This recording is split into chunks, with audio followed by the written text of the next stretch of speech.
മാഷേ, RSSകാരുടെ ഒരു പരിപാടി, ഒരു സംഗമം, ഒരു കൂട്ടായ്മ ഗാന്ധിജിയുടെ പേരിലുള്ള ഒരു സ്ഥാപനത്തിൽ നടക്കുന്നത് തെറ്റാണ്.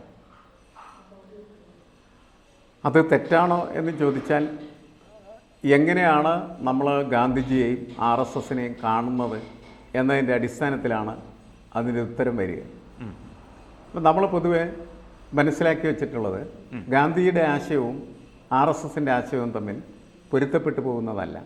അത് പൊതുവേ വലിയ അങ്ങനെ ഒരു സംഘർഷാത്മകമായ രീതിയിൽ നിൽക്കുന്ന ഒന്നാണ്. ഗാന്ധി ഒരു ആശയമാണ്. ഗാന്ധി എന്ന് പറയുന്ന ഒരു വ്യക്തിയേക്കാൾ ഉപരിയായി RSSും ഒരു ആശയമാണ്.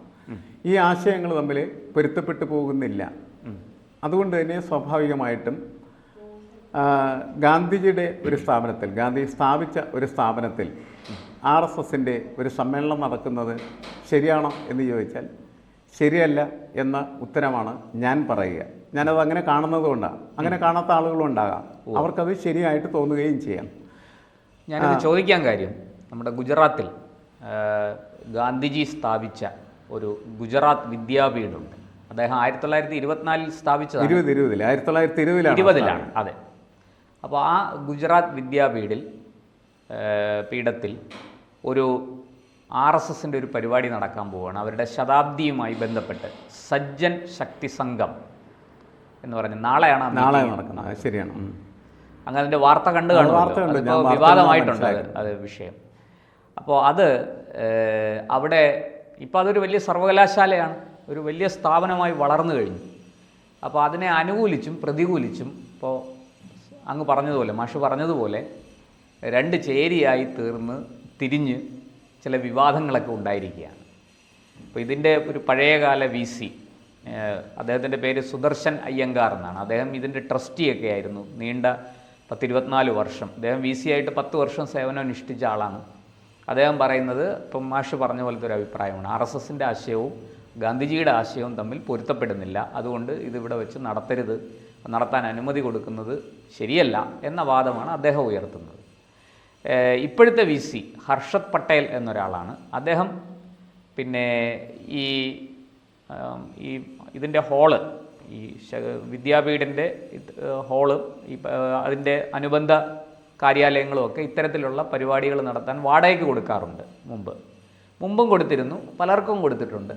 അപ്പോൾ ഇത്തവണ ഇവർക്ക് കൊടുത്തിരിക്കുന്നു എന്നേ ഉള്ളൂ. അതിനകത്ത് മറ്റ് വിവാദങ്ങളൊന്നുമില്ല. അതിൻ്റെ അർത്ഥം ഗാന്ധിജിയുടെ ആശയത്തെ RSS ഹൈജാക്ക് ചെയ്യുന്നു, അല്ലെങ്കിൽ RSSൻ്റെ ആശയം ഗാന്ധിജിയുടെ സ്ഥാപനത്തിൽ അടിച്ചേൽപ്പിക്കുന്നു, അങ്ങനെ ഒരു വിവാദത്തിൻ്റെയും ആവശ്യമില്ല.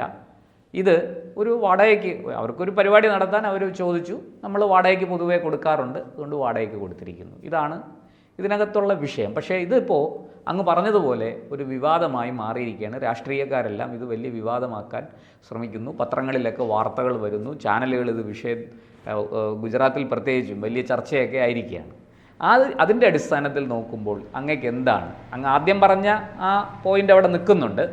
അങ്ങയുടെ ഈ RSSൻ്റെ ആശയവും ഗാന്ധിജി എന്ന ആശയവും തമ്മിലുള്ള ചില വൈരുദ്ധ്യങ്ങളോ അല്ലെങ്കിൽ ചില പൊരുത്തക്കേടുകളോ ഒക്കെ ഉണ്ട് എന്ന് അങ്ങ് സൂചിപ്പിച്ചു. അതവിടെ നിൽക്കുമ്പോൾ തന്നെ RSSനും ഗാന്ധിജിക്കും സമാനമായ ആശയങ്ങളും ഉണ്ടായിരുന്നു. ഗാന്ധി RSSൻ്റെ ക്യാമ്പിൽ പങ്കെടുത്തു. അവിടെ ജാതി നോക്കാതെ എല്ലാവരും ഒരുമിച്ചിരുന്ന് ഭക്ഷണം കഴിക്കുന്നു, ഒരുമിച്ച് ക്യാമ്പിൽ പങ്കെടുക്കുന്നു. ഇതൊക്കെ ഗാന്ധിജി അതിനെ അനുമോദിച്ച ഇതായിട്ട് RSSകാർ തന്നെ പിന്നീട് അത് വലിയ രീതിയിൽ പ്രചരിപ്പിച്ചിട്ടുമുണ്ട്.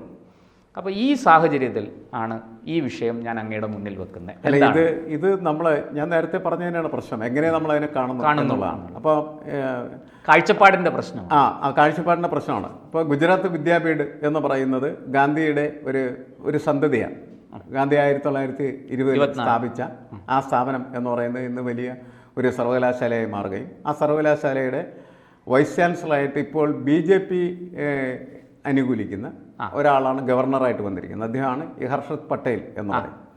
അപ്പോൾ സ്വാഭാവികമായിട്ടും അദ്ദേഹത്തിൻ്റെ ഒരു ആത്മനിഷ്ഠമായ രാഷ്ട്രീയം അതിനകത്ത് കടന്നുകൂടിയത് കൊണ്ടാണ് അദ്ദേഹത്തിന് അടുപ്പമുള്ള RSSൻ്റെ മേലധികാരികൾക്ക് ഇത് യോഗം നടത്തുന്നതിനൊക്കെ അദ്ദേഹം കൊടുക്കാനായിട്ടുള്ള കാരണം. ഇതൊക്കെ ഉള്ള പ്രശ്നം എന്ന് വെച്ചാൽ ഈ അടുപ്പം, പരിചയം, ബന്ധം ഇതിൻ്റെയൊക്കെ അടിസ്ഥാനത്തിലാണ് എല്ലാ സ്ഥലത്തും ഇങ്ങനെയാണല്ലോ നടക്കുന്നത്. അതെ.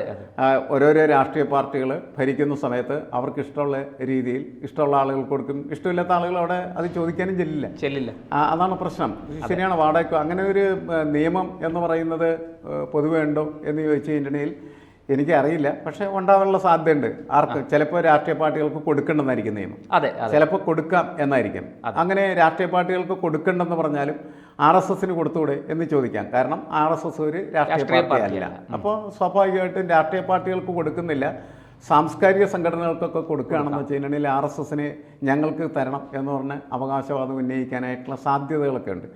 അതെല്ലാം അതിൻ്റെ എന്താണ് നമ്മളതിനെ പറയുന്നത്, അതിൻ്റെ സാങ്കേതികത്വമാണ്.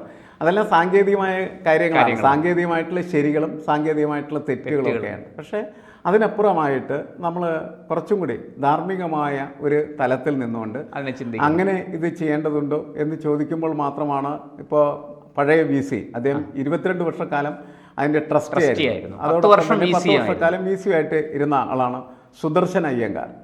അദ്ദേഹത്തിന് അങ്ങനെ തോന്നുന്നത് എന്തുകൊണ്ടെന്ന് ചോദിച്ചാൽ അദ്ദേഹം ഈ ഗാന്ധിയെ അദ്ദേഹത്തിൻ്റെ ഒരു ജീവിത പ്രമാണമായിട്ടും ജീവിത രീതിയുമായിട്ടും ജീവിത ശൈലിയുമായിട്ടും അദ്ദേഹത്തിൻ്റെ ജീവിതത്തിൻ്റെ രക്തത്തിലേക്ക് സ്വീകരിച്ചൊരു വ്യക്തിയാണ്. അപ്പം അദ്ദേഹത്തിന് അത് അതിൻ്റെ അകത്തൊരു അതിൻ്റെ അകത്തൊരു വിമുഖത തോന്നുന്നു, അസ്വസ്ഥത തോന്നുന്നു. അത് അദ്ദേഹം പ്രകടമാക്കുന്നു എന്നുള്ളതാണ് പ്രശ്നം. അത് സ്വാഭാവികമായിട്ടും എനിക്ക് അദ്ദേഹത്തിനോടൊപ്പം നിൽക്കാനാണ് തോന്നുന്നത്. അതിൻ്റെ ഇത് നമ്മളുടെ ഈ സാങ്കേതിക ന്യായാന്യായങ്ങളുടെ പ്രശ്നമല്ല, അതൊരു വൈകാരികവും ധാർമ്മികമായിട്ടുള്ളൊരു പ്രശ്നമാണ്. ഇപ്പം പ്രത്യേകിച്ച് ഗാന്ധിജി വധിക്കപ്പെട്ട ഒരു സാഹചര്യത്തിൽ RSSും അതിനകത്ത് ആരോപണത്തിന് വിധേയമായി നിന്നിരുന്നതാണ് എന്ന് നമുക്കറിയാവുന്ന തുടരുന്നുണ്ട്. അത്തരം ചർച്ചകളും പ്രശ്നങ്ങളൊക്കെ തുടരുന്നുണ്ട്. എന്തായാലും RSS കാര്യാലയങ്ങളിൽ മഹാത്മാഗാന്ധിയുടെ പടം വെക്കുന്ന തരത്തിലേക്ക് കാര്യങ്ങൾ ഇതുവരെയും മാറിയിട്ടില്ല. കാരണം ഗാന്ധിയുമായിട്ട് അങ്ങനെ താതാത്മ്യം RSS ഇതുവരെയും പുലർത്തിയിട്ടില്ല. ചിലപ്പോൾ RSSൻ്റെ പല സമ്മേളനങ്ങളൊക്കെ ഗാന്ധി ജീവിച്ചിരുന്ന കാലഘട്ടത്തിൽ പങ്കെടുത്തിട്ടുണ്ടാകാം. മാത്രമല്ല കോൺഗ്രസും RSSും ഒക്കെ ആയിട്ട് പല ഘട്ടങ്ങളിലും നല്ല ബന്ധങ്ങളൊക്കെ ഉണ്ടായിരുന്നതാണ്. മാറിയൊരു കാലാവസ്ഥയിൽ RSS എന്ന് പറയുന്നത് യഥാർത്ഥത്തിൽ ഈ എന്താണ് BJPയുടെ BJP എന്ന നിലക്ക് പ്രവർത്തിച്ചുകൊണ്ടിരിക്കുകയാണ്. അപ്പോൾ അവർ എങ്ങനെയാണ് ഗാന്ധിയെ കാണുന്നത്, ഗാന്ധിയെ എതിർക്കുക. ഇപ്പോൾ ഗാന്ധിയെ ഇപ്പോൾ എനിക്ക് തോന്നുന്നത് എന്താണ് ഒരു BJP ഭരിക്കുന്ന ഒരു സംസ്ഥാനത്ത് നമ്മളുടെ കറൻസി നോട്ടിൽ നിന്ന് പോലും ഗാന്ധിയെ എടുത്ത് മാറ്റണം എന്ന് പറയുന്ന വാദം ഉയർന്നു വരികയും അവിടുത്തെ സർക്കാർ കലണ്ടറിൽ നിന്ന് ഗാന്ധി അവരെടുത്ത് മാറ്റി അതിന് പകരം മോദിയെ സ്ഥാപിച്ചു. അപ്പോൾ അവർക്ക് എന്തായാലും ഗാന്ധിയെ അദ്ദേഹം പറഞ്ഞൊരു കാര്യം എന്താണെന്ന് വെച്ചാൽ ഗാന്ധിജി കാലഹരണപ്പെട്ട ഒരു ചിഹ്നമാണ്. മോദിയാണ് ഈ കാലത്തിൻ്റെ ഒരു ചിഹ്നം, അതിനെയാണ് മാർക്കറ്റുള്ളൂ. അതുകൊണ്ടാണ് ഞങ്ങൾ ഗാന്ധി ഞാൻ ഒരു മറുവാദമായിട്ട് ഞാൻ പറയട്ടെ അങ്ങനെ എടുത്ത് മാറ്റി അതിന് പകരം മോദിയെ സ്ഥാപിച്ചതെന്നാണ് പറഞ്ഞത്. അപ്പോൾ അന്ന് ഉയർന്നു വന്ന വാദങ്ങൾ എന്ന് പറഞ്ഞാൽ ഒരുപക്ഷെ കുറെ കഴിയുമ്പോൾ നമ്മുടെ കറൻസി വിവരക്കേടാണ് അപ്രത്യക്ഷമായേക്കാം എന്നുള്ള രീതിയിൽ ചർച്ചകളൊക്കെ വന്നത്. അപ്പം ഇത് ഇങ്ങനെ ഒരു വശം നിൽക്കുന്ന സമയത്താണ് ഈ ഹോള് കൊടുത്ത വിവാദമൊക്കെ പ്രശ്നമായിട്ട് വരുന്നത് എന്നാണ് എനിക്ക് തോന്നുന്നത്. പക്ഷേ ഞാൻ ഒരു മറുവാദം ഉന്നയിക്കുകയല്ല, അങ്ങയുടെ ശ്രദ്ധയിലേക്ക് പെടുത്താൻ എൻ്റെ അനുഭവത്തിൽ നിന്നൊരു കാര്യം പറയുകയാണ്. ഞാൻ സബർമതി പോയിട്ടുണ്ട്, ആശ്രമത്തിൽ പോയിട്ടുണ്ട്. അപ്പോൾ അത് വളരെ ശോചനീയ അവസ്ഥയിലായിരുന്നു കോൺഗ്രസ് ഭരിക്കുന്ന കാലത്ത്. നമ്മളീ പറയുന്ന മോദി അവിടെ ഭരിക്കാൻ വന്ന 2002 ശേഷം ഞാൻ 2008 അവിടെ പോയിട്ടുണ്ട് കേട്ടോ. ആ ആശ്രമം പുനരുദ്ധരിക്കുകയും അതിൽ വലിയ മാറ്റങ്ങൾ കൊണ്ടുവരികയും അത് വാസ്തവം പറഞ്ഞാൽ മഴ പെയ്താൽ ചോരുന്ന അവസ്ഥയിലായിരുന്നു മുമ്പ്. ആരും ഈ കോൺഗ്രസ്സുകാരൊന്നും അത് തിരിഞ്ഞു നോക്കിയില്ല. കോൺഗ്രസ് ഒരു കാലത്ത് തിരിഞ്ഞു നമുക്കെല്ലാവർക്കും അറിയാവുന്നതാണ്. പക്ഷെ മോഡി അത് അവിടെ വരികയും അത് കണ്ടിട്ട് അദ്ദേഹം വലിയ വിഷമത്തോടു കൂടി വളരെ പെട്ടെന്ന് ആക്ട് ചെയ്യുകയും അത് എന്താ പറയുക അതിൻ്റെ അറ്റകുറ്റപ്പണികളൊക്കെ ചെയ്ത് ശരിയാക്കി അത് നടപടി സ്വീകരിക്കാൻ ആ വകുപ്പ് ആൾക്കാരെ വിളിച്ചു വരുത്തി വളരെ പെട്ടെന്ന് എഞ്ചിനീയർമാരെയൊക്കെ വിളിച്ചു വരുത്തി ശാസിച്ച് അത് ചെയ്തു എന്നുള്ളതാണ് എൻ്റെ അനുഭവം. അത് ശരിയാണ്, അവിടെ പോയിട്ടുള്ളത് കൊണ്ട് കൂടിയാണ് ഞാൻ പറയുന്നത്. അത് ശരിയാണ്. അതുകൊണ്ടാണ് വളരെ എളുപ്പത്തിൽ ഗുജറാത്ത് എന്ന് പറയുന്നത് BJPയുടെ ഒരു കയ്യിലായി മാറിയതാണ്. കാരണം വെച്ചാൽ ഈ കോൺഗ്രസ് അവഗണിച്ച് എല്ലാ സാധനങ്ങളെയും അവര് തിരിഞ്ഞു നോക്കാതെ അങ്ങനെ തകർത്ത് കളഞ്ഞാണ്. ഗാന്ധി ഒന്നും അവർക്കൊരു പ്രശ്നമൊന്നുമല്ല, വെറുതെ ഒരു ഈ സംസാരിക്കാൻ വേണ്ടിയിട്ട് ഗാന്ധി ഉപയോഗിക്കുന്നത് മാത്രമേ. അങ്ങനെയാണ് കോൺഗ്രസിന്റെ ഇരിപ്പിടത്തിൽ നിന്ന് പുറത്തു പോകുന്നത്. മനസ്സിലായേ? നമ്മൾ പറയുന്നതെന്ന് വെച്ചാൽ അങ്ങനെയുള്ള കാര്യങ്ങൾ എത്രയോ വട്ടം കോൺഗ്രസ് ചെയ്തിട്ട് ഫലമായിട്ടാണ് ഇന്ന് ഗുജറാത്ത് എന്ന് പറയുന്ന സ്ഥാനത്ത് കോൺഗ്രസ് അരിച്ചുപറിക്കാൻ പോലും കിട്ടാത്ത ഇല്ലാതാക്കപ്പെട്ടത്. എന്തായാലും മാഷെ ഈ ആശയപരമായ ഒരു പോരാട്ടമാണ്, അതങ്ങനെ നടക്കട്ടെ, സംവാദങ്ങളും ചർച്ചകളും നടക്കട്ടെ. ശരിക്കും അല്ല, കോൺഗ്രസ് ഇപ്പൊ നമ്മൾ സുദർശൻ അയ്യങ്കാർ എന്ന് പറയുന്നത് ഇദ്ദേഹം കോൺഗ്രസ്സുകാരനായിട്ടല്ല അത് പറയുന്നത്. അതെ അതെ, ഗാന്ധിയനാണ്, അതാണ് പ്രശ്നം. അപ്പോൾ ഗാന്ധിയെ സ്നേഹിക്കുകയും ഗാന്ധിസത്തെ നെഞ്ചോട് ചേർത്ത് പിടിക്കുകയും ചെയ്യുന്ന ആളുകൾക്ക് അങ്ങനത്തെ ഒരു അതിനോട് യോജിക്കാൻ ബുദ്ധിമുട്ടുണ്ട്, സ്വാഭാവികമാണ്. അതെ, അപ്പോൾ അതവർ പ്രകടമാക്കുന്നു. മറുപക്ഷം എന്ന് പറയുന്നത് അത് സ്വാഭാവികമായിട്ടും പരിഗണിച്ച് അതിനനുസരിച്ച് പ്രവർത്തിക്കേണ്ടതാണ്. ഗാന്ധി എന്ന് പറയുന്നത് ഇന്ത്യയെ സംബന്ധിച്ചിടത്തോളം ഇന്ത്യയുടെ പൈതൃകമാണ്, അതെല്ലാവർക്കും അവകാശപ്പെട്ടതാണ്. അപ്പോൾ ആ രീതിയിൽ ഗാന്ധിയെ കാണുകയും ഗാന്ധിയുടെ ആശയത്തെ സ്വീകരിക്കുകയും ഉൾക്കൊള്ളുകയും ചെയ്യുന്നതാണ് നമ്മുടെ പുതിയ എല്ലാവർക്കും നല്ലത്. എല്ലാവരും ഇതൊരു ആശയപരമായ ചർച്ചകളും സംവാദങ്ങളും ഒക്കെ നടക്കട്ടെ.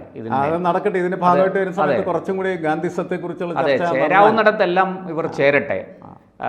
വിയോജിപ്പുകൾ ഉണ്ടെങ്കിൽ അത് നിലനിർത്തിക്കൊണ്ട് ചർച്ചകൾ നടക്കട്ടെ, സംവാദങ്ങൾ നടക്കട്ടെ. വിയോജിപ്പുകളൊക്കെ ഉണ്ടാവട്ടെ, നമുക്ക് അഭിപ്രായത്തില്ല. കാരണം ഞാൻ പറഞ്ഞല്ലോ, തുടങ്ങുന്ന സമയത്ത് തന്നെ പറഞ്ഞല്ലോ, ഒരു വിഷയം എങ്ങനെയാണ് ശരിയും തെറ്റുമാണെന്ന് വെച്ചാൽ കാണുന്ന ഒരാളുടെ കാഴ്ചപ്പാട്, അയാളുടെ നോട്ടം അതിനകത്ത് വളരെ പ്രധാനപ്പെട്ടതാണ്. അതിന്റെ അടിസ്ഥാനത്തിലാണ് എപ്പോഴും കാര്യങ്ങൾ. കാഴ്ചപ്പാടിനെ അംഗീകരിച്ചുകൊണ്ട് തന്നെ നമുക്ക് ഈ വിഷയം ഇങ്ങനെ നമുക്ക് അവസാനിപ്പിക്കാം. എല്ലാവരെയും ഉൾക്കൊള്ളാനും സ്വീകരിക്കാനും തയ്യാറാവണം എന്നുള്ളതാണ് നമുക്ക് പറയാനുള്ളത്. അതെ.